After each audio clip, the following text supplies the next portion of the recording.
Eu, às vezes, gosto muito de ler, porque eu lendo, eu estou tirando uma parte da responsabilidade dos meus ombros, né? Da minha costa. Mas, ainda que não leremos, mas tudo o que vamos falar segundo a mensagem do profeta. O Elias que Deus nos enviou para esta última era. O Elias prometido em Malaquias capítulo 4, versículos 5 e 6. Então ele nos fala que nós só conhecemos a vida como humanos. Somos seres humanos. E como seres humanos, nós somos seres limitados. Então ele diz, nós só conhecemos a vida como humanos. A conhecemos como um humano, porque nunca fomos nada a não ser humano. Mas quando nascemos de novo, há uma vida que vem de cima, que entra em nós. Amém. E pela graça de Deus, nós podemos crer que esta vida da qual o profeta de Deus está se referindo, que vem de cima e entra em nós, tem entrado em mim e em você. A menos que nós estejamos agindo como hipócritas, não é? Mas se na verdade cremos que Deus nos enviou um profeta, se na verdade cremos nesta mensagem, e somente o fato de você crer na mensagem, isso mostra que essa vida veio de cima e entrou em você. Agora, nós aprendemos aqui, na última escola, o profeta falando dos gigantes intelectuais. Então ele diz assim, este é o gigante intelectual. Ele diz, não existe tal coisa. Aumentando, não é? Traduzindo, não existe tal coisa como profeta para esta era. E ele até cita a Escritura. O diabo é sagaz, ele conhece as Escrituras. A lei e os profetas durou até João. E dali para cá nós não temos mais profeta. Eles dizem assim, o profeta diz, estes são os gigantes intelectuais, eu não creio em tal coisa. E muitas outras coisas. E eles vão embora com os olhos secos. E apenas saem dizendo, olha, eu me unirei a uma igreja, pertenço a ela há muito tempo, há muitos anos. Eu creio que Jesus Cristo é o Filho de Deus. O nosso Elias diz assim, Satanás também crê. Satanás também crê que Jesus Cristo é o Filho de Deus. Porém, não há nenhum indício de que ele será salvo. Então, Tiago disse, você crê que há um só Deus? Faze bem. O diabo também crê e estremece. Ele é tão religioso quanto a qualquer um pode ser. Então, o irmão Brana continua dizendo para nós, é necessário algo mais que isto. De simplesmente professar com os lábios, eu creio, não é? Eu creio que Jesus Cristo é o Filho de Deus. É necessário algo mais que isto. É preciso de um novo nascimento. Amém. É preciso de um novo nascimento. Essa expressão, eu tenho certeza que causa dificuldade em muitas pessoas. É tal como dizer, você tem que ser batizado com o Espírito Santo, ou então você estará perdido. Causa dificuldade em muita gente. Como saberei eu se fui batizado com o Espírito Santo ou não? Como saberei eu se nasci de novo ou não? Jesus falou para Nicodemos, se não nascer de novo, não pode nem mesmo ver o reino dos céus. Esse ver quer dizer entender. Porque o homem é conhecido como um homem, como um ser humano, e nada mais que isso. É necessário que essa vida venha de cima. Amém. E injete nessa pessoa, abrindo o seu entendimento. Então o profeta diz, é necessário mais que isso, é preciso de um novo nascimento. Isto é correto, isto é certo. Então é necessário, veja, a palavra, é preciso um novo nascimento, não apenas dizer aquilo, é necessário que aconteça algo aqui, que te deixe diferente. Amém. Faz de você uma nova criatura em Cristo Jesus. Então, o irmão Brana diz, e quão felizes estamos nesta noite por ter isto. Quantos estão felizes por terem o novo nascimento? Eu estou tão feliz. Estou tão feliz. E você deve estar feliz também. Porque se não fosse assim, onde nós estaríamos? Estaríamos em algum lugar dando vazão para a carne, dando mais valor nas coisas que o mundo oferece do que naquilo que Deus está nos oferecendo. E o que o mundo oferece custa dinheiro.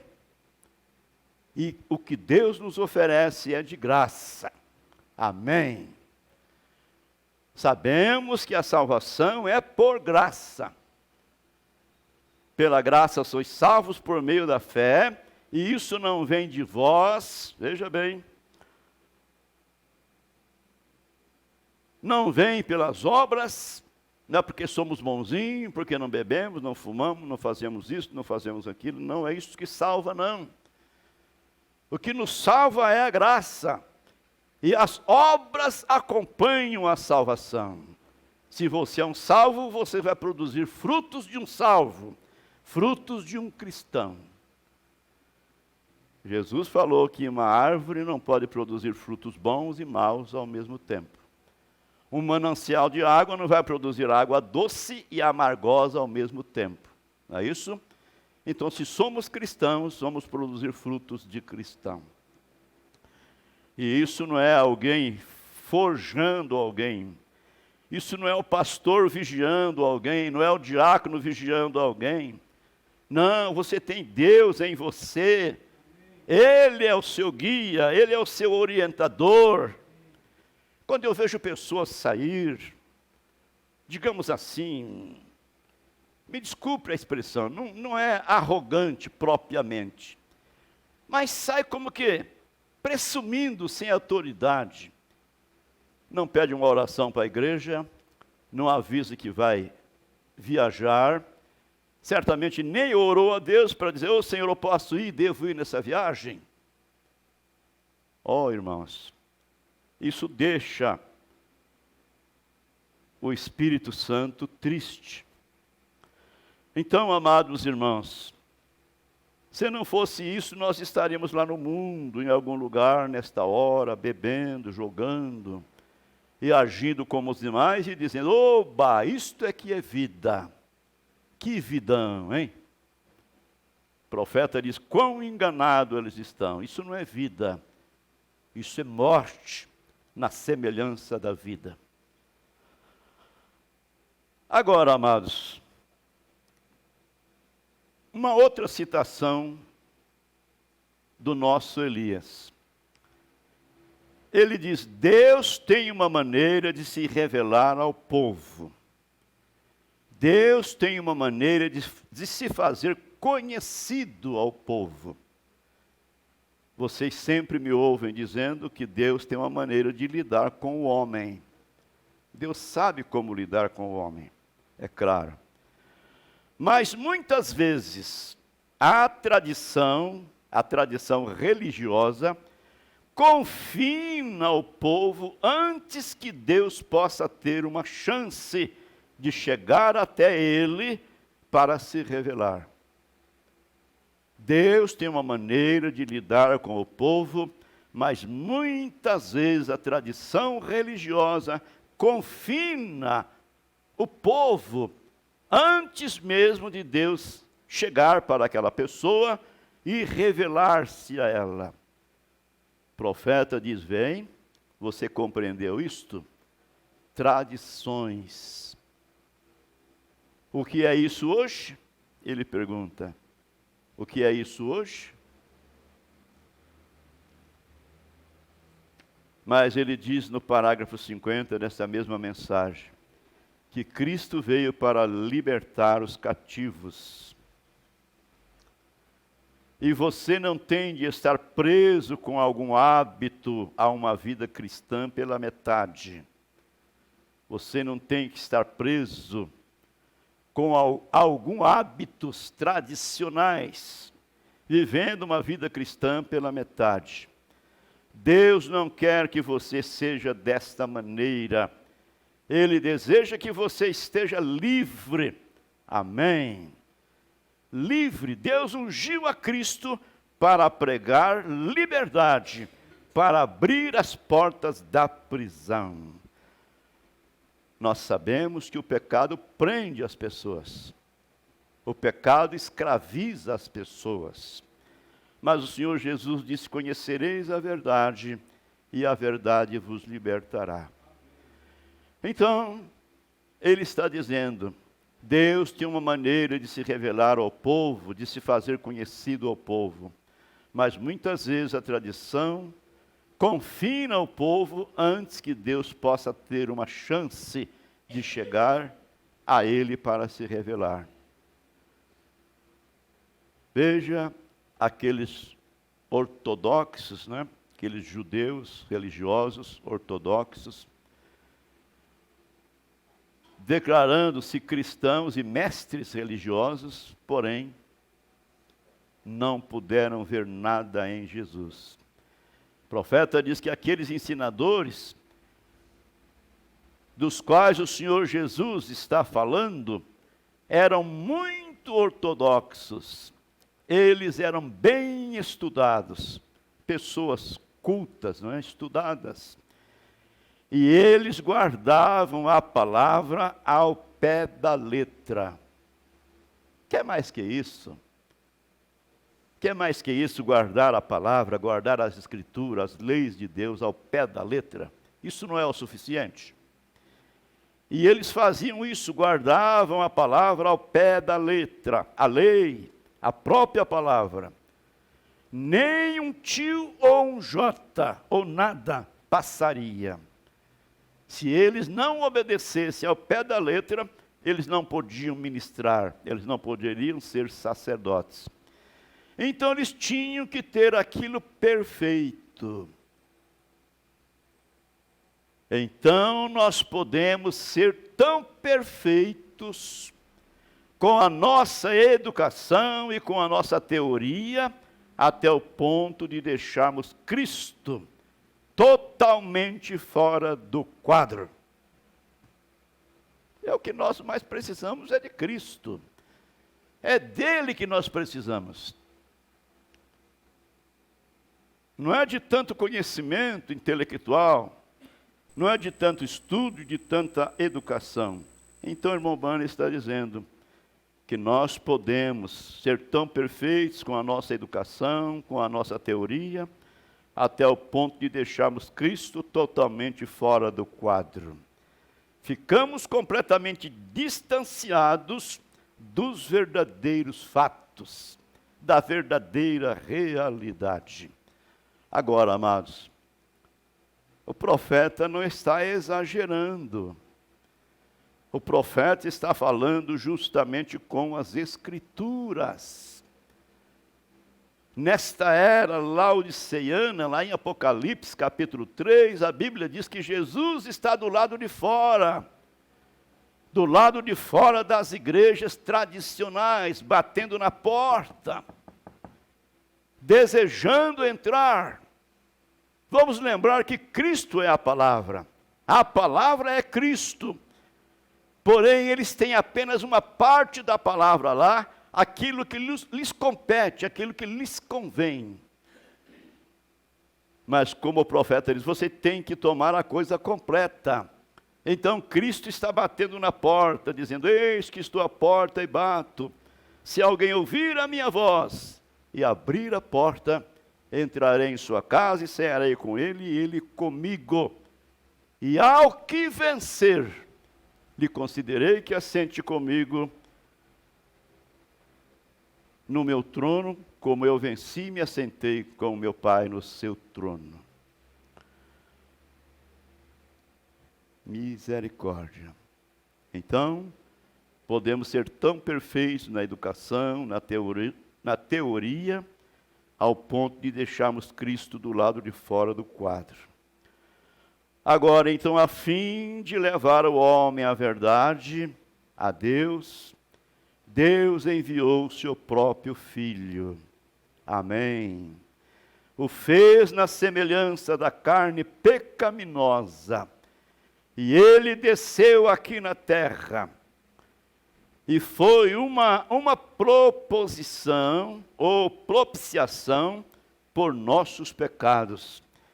Oferecido no dia do Calvário, ou no Calvário.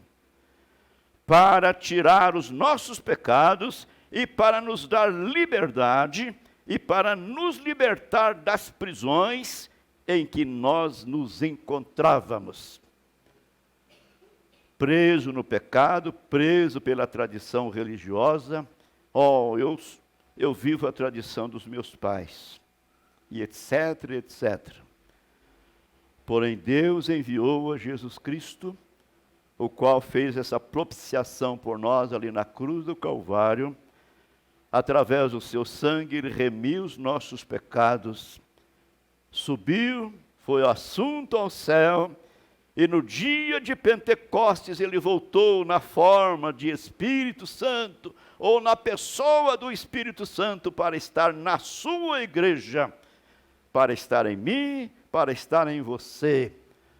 Nós não precisamos, amados, sermos jactanciosos, não precisamos jactanciar em nada. O que nós precisamos é descansar nele, é descansar na sua palavra. A escritura que lemos, Paulo está dizendo, que diremos, pois? Permaneceremos no pecado? Para que a graça, essa graça salvadora, abunde, isso quer dizer, cresça, resplandeça? De modo nenhum. Nós que estamos mortos para o pecado, como viveremos ainda nele? O que é pecado? A incredulidade. Então, Jesus Cristo lá no Calvário fez aquela propiciação para tirar os nossos pecados e para nos dar uma libertação, e uma libertação total, para nos libertar das prisões em que nós estávamos. Agora, o homem é um prisioneiro. Deus disse que o homem era um prisioneiro então, até que algo aconteceu com o homem. Amém. Eu quero que vocês obtenham isso agora, disse o profeta. Quero que vocês obtenham isto agora. Que antes desta determinada coisa, chamada novo nascimento, alguma vez acontecer com o homem, ele não pôde, de modo algum, compreender os planos de Deus, compreender as leis de Deus. Quem sabe nós éramos até leitores da Bíblia, mas a gente a leríamos e interpretávamos da nossa própria maneira. Isso foi antes do novo nascimento, não é? Ele não pôde de modo algum compreender, ou alguma vez entender a Deus, ou ter qualquer conhecimento de Deus. Embora a palavra fale isso, sua mente não pode compreender, porque é mente humana. Ele tem que ter a mente de Deus em si. Amém. Reconheça, veja o que você é. Vejamos o que somos. Ele tem que ter a mente de Deus em si. Nós temos a mente de Cristo.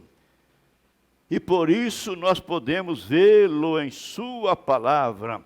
Por isso nós podemos ver as coisas mais simples da Bíblia, como também as mais difíceis, porque aquilo que nós não entendemos, nós cremos pela fé.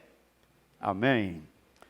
Ele tem que ter a mente de Deus em si, para compreender as coisas de Deus, hein?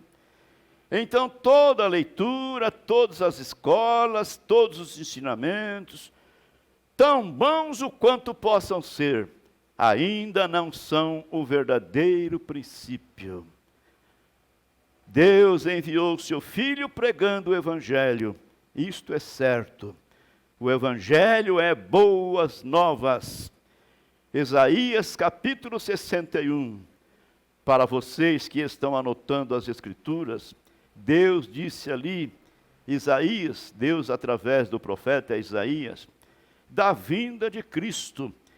Ele disse, Deus me ungiu para pregar o Evangelho, para trazer boas novas, para libertar os cativos e abrir as portas da prisão, libertar os cativos, abrir os olhos dos cegos.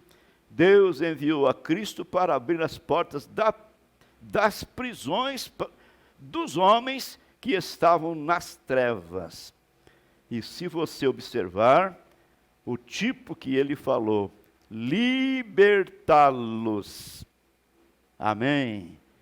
Isso não eram os analfabetos, eram os estudiosos, os cultos, os sábios. Cristo veio para libertá-los. Amém.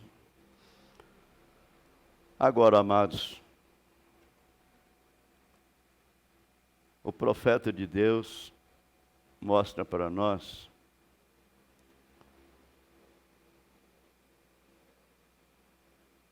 que a nossa educação, ela é contrária à vontade de Deus. Deixa eu ver se eu encontro onde eu li sobre isto. E como de fato é o que nós estamos ouvindo do profeta, temos que ter a mente de Cristo para poder compreendermos as Escrituras. Não estou encontrando.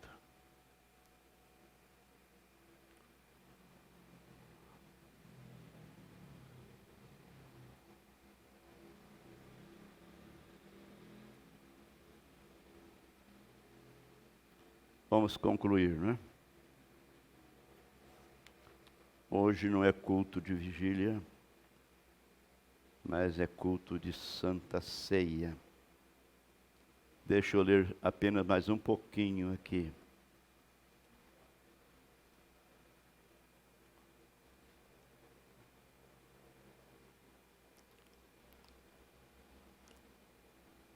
No parágrafo 81, o profeta diz, antes que o homem possa ser levantado na ressurreição.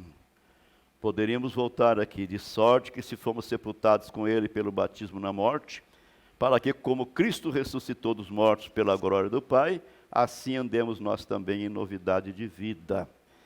Porque se fomos plantados juntamente com ele na semelhança da sua morte, também o seremos na da sua ressurreição. Ele está dizendo, e antes que o homem possa ser levantado na ressurreição com Cristo, ele tem que morrer para si mesmo. Morrer para todas as suas ideias mundanas. Morrer para todos os seus hábitos mundanos. Morrer para tudo o que não é de Deus e então ressuscitar. Tem que haver um esvaziamento de si mesmo. Veja, e ser preenchido pelo Espírito Santo aquele lugar. Então ele está sujeito a crer em Deus. Então ele vê como Deus vê. Ele não vê como os mestres veem. Eles não vê como os membros da igreja veem. Ele vê como Deus vê. Então ele vê que Cristo é o mesmo ontem, hoje e eternamente. Então ele vê que o poder de Deus é simplesmente tão grande hoje como ele foi então. Amém. E na sua velha condição carnal, você pode educá-lo, poli-lo, dar-lhe conhecimentos, pode colocá-lo nas melhores igrejas, dar-lhe o melhor banco da igreja, o melhor dos membros, ele nunca será nem um pouquinho diferente, até que primeiro morra e então seja ressuscitado com ele. E o Espírito Santo que o chamou e o enviou está com ele até o fim dos tempos. O profeta diz amém. Oh, eu sei que isto é chocante, porém é a verdade. Que Deus ajude a nossa fé. Vocês ficam caladinhos, ouvindo, não é? Parece que o pastor Albertino está apertando um pouquinho demais, né? Mas não é eu, não. Como a gente diz, não estou colocando ninguém no canto da parede. Eu estou também no canto da parede com vocês. Estou pregando para mim também. Eu também preciso destas coisas. Tal como o irmão Brana disse. Eu preciso de cavar mais. Todos nós precisamos de cavar mais. Porque se temos que tomar uma posição por Deus, essa é a hora, esse é o dia. Amanhã poderá ser tarde demais. Oh, amados, e nós não podemos perder essa tão grande riqueza que Deus tem nos dado de graça. Está na nossa mão. Amém. Ter uma vida eterna, uma vida sem fim. Os velhos serão jovens outra vez. Não mais dor nas pernas, não mais dor nas colunas, não é? Nada mais dessas coisas, seremos todos jovens. E tem mais uma coisa, para nunca mais ficar doente. Nenhuma dor, nenhuma lágrima. Oh, amados irmãos, isso não é pouca coisa, não. Agora, a menos que a tradição religiosa nos confine, né? Aí então não vamos dar tanto valor. Mas, irmão Brana diz, Israel saiu do Egito através da mensagem de um profeta guiado por uma coluna de fogo, que chegou e falou para eles que havia uma terra boa, uma terra que emanava leite e mel. E eles creram naquele profeta e disse, nós o seguiremos. E de fato saíram do Egito, não é isso? Atravessaram o Mar Vermelho, o maior obstáculo que eles tinham. Opa, agora saiu ruim, né? E, muito bem. Então, eles nada sabiam daquela terra. Mas eles tinham uma promessa. Deus havia prometido a Abraão que lhes daria essa terra de Canaã. Então eles saíram acompanhando aquele profeta. Agora, nós temos uma promessa de um céu, de uma santa Jerusalém, uma cidade calçadas com ruas de ouro. Aleluia! E nós estamos sendo convidados para ir morar nesta cidade. É uma cidade preparada para um povo preparado, e Deus está nos preparando agora. Não disse o profeta? E eles têm o material agora na terra. Nós temos o material. Simplesmente vamos fazer o uso dele. Então, vamos cavar mais, né? O que quer dizer esse cavar? Precisa de um enxadão para fazer buraco? Isso é uma expressão do profeta. E se você estiver cavando e encontrar uma lata velha de sardinha, e essa lata velha de sardinha dizendo: eu estou cansada demais, isso aí não vou dar conta, tem jeito não, esperando a volta de Jesus, há quanto tempo Jesus não vem? Irmão Brandt, simplesmente jogue-a de lado e continue cavando. Amém? Você tem que cavar se você deseja escapar da grande tribulação. Esse cavar quer dizer orar, permanecer na presença de Deus, permanecer na presença do sol da justiça, até madurarmos. Grande Deus. Obrigado, bom Pai, pelo Senhor ter nos enviado um mensageiro profeta, o Elias prometido em sua palavra, que viria para restaurar todas as coisas e para converter o coração dos filhos a seus pais, para que o Senhor não viesse e ferisse a terra com maldição. Estamos vivendo esta hora, Pai, estamos vivendo esta mensagem, estamos procurando vivê-la da maneira melhor, da melhor maneira que está ao nosso alcance. E nós pedimos a ajuda do Senhor, precisamos do Senhor.